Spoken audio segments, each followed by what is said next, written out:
21 రోజు ఇనాగ్రేషన్ చేసింది ఎవరు? జగన్మోహన్ రెడ్డి గారే ప్రెస్ మీట్ పెట్టి ఇనాగ్రేట్ చేశారు.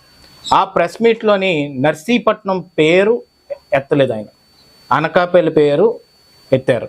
అనకాపల్లి నియోజకవర్గం అనకాపల్లి జిల్లా నిన్న ఎవరు అడుగుతుంటే మన అనకాపల్లి జిల్లా అండేది అంట. అనకాపల్లి జిల్లా కాదు, అనకాపల్లి టౌన్, అనకాపల్లి నియోజకవర్గంలో మెడికల్ కాలేజ్ పెడతానని చెప్పి జగన్మోహన్ రెడ్డి గారే స్వయంగా ఆ రోజు 31 మే 2021 రోజు అనౌన్స్ చేసి దాన్ని అమర్ గారి చేత మనకి అనకాపల్లిలో ఓపెన్ చేయించి స్థానిక శాసనసభ్యులే లీడ్ చేస్తారు ఈ సభనని చెప్పి క్లియర్గా ఆయన ఆ రోజు అనౌన్స్ చేయడం జరిగింది.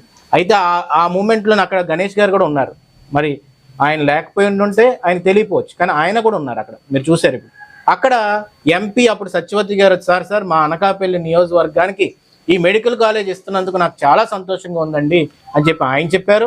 అక్కడ పోస్టర్ వేసి గ్రాఫిక్స్లోని అమర్ గారు ఎక్స్ప్లెయిన్ చేశారు. ఏమని, ఇగో ఈ మెడికల్ కాలేజ్ ఇలా ఉందని చెప్పేసి అన్నీ చెప్పారు. ఇవన్నీ చూసిన తర్వాత నాకు అర్థం కాని విషయం ఏంటంటే, ఆ సమయంలో ఏం జరిగిందో నర్సీపట్నం ప్రజానీకానికి తెలియాలి. ఏంటంటే నర్సీపట్నం నియోజకవర్గంలో జరిగింది, నర్సీపట్నం హెడ్ క్వార్టర్స్ అవ్వలేదని చెప్పి నర్సీపట్నం ప్రజానీకం మొత్తం కూడా చాలా బాధలో ఉన్నారు. ఆ టైంలో అనకాపల్లి హెడ్ క్వార్టర్స్ అయింది, నర్సీపట్నం హెడ్ క్వార్టర్స్ అయి ఉంటే బాగున్నేమో, మా జీవన స్థితులు కూడా మారుతాయి కదా, ఇక్కడ కలెక్టర్ ఆఫీస్ వస్తే బాగున్నేమో ఇదని చెప్పి నర్సీపట్నం ప్రజానీకం అందరూ కూడా రోడ్డు మీదకి వచ్చే భయం అది.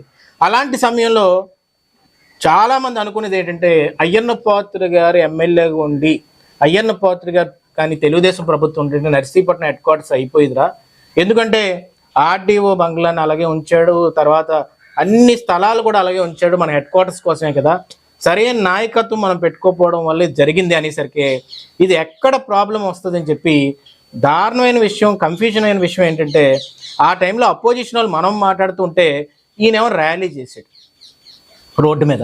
ఏమని ర్యాలీ చేశారంటే, నర్సీపట్నం హెడ్ క్వార్టర్స్ కావాలని. ఎవరు ఇవ్వాలి నర్సీపట్నం హెడ్ క్వార్టర్స్? ఆ టైంలో జగన్మోహన్ రెడ్డి గారు ఇవ్వాలి. ఎవరు తేవాలి నర్సీపట్నం హెడ్ క్వార్టర్స్? గణేష్ గారు తేవాలి. కానీ ఆ టైంలో ర్యాలీ చేసింది ఎవరు? గణేష్ గారు చేసి జనాలకి ఏంటంటే, నేను డిమాండ్ చేస్తున్నాను, నేను పోరాడుతున్నాను, నేను తెస్తున్నాను, అది అనకాపల్లికి వెళ్ళిపోయింది. నీ సత్తా ఏమైనా ఉంటే నర్సీపట్నం రోడ్ల మీద చూపెట్టడం కాదు, నాయకత్వం సత్తా ఏంటంటే వెళ్ళి లీడర్ దగ్గర కూర్చొని నాకు హెడ్ క్వార్టర్స్ తెస్తావా అని అడిగి ఆయన మీద ఒత్తిడి పెట్టి తెప్పించుకోవాలి. అలా చేయకపోగా మళ్ళీ అదే సమయంలో మెడికల్ కాలేజ్ 2021 మే 31 రోజు ప్రెస్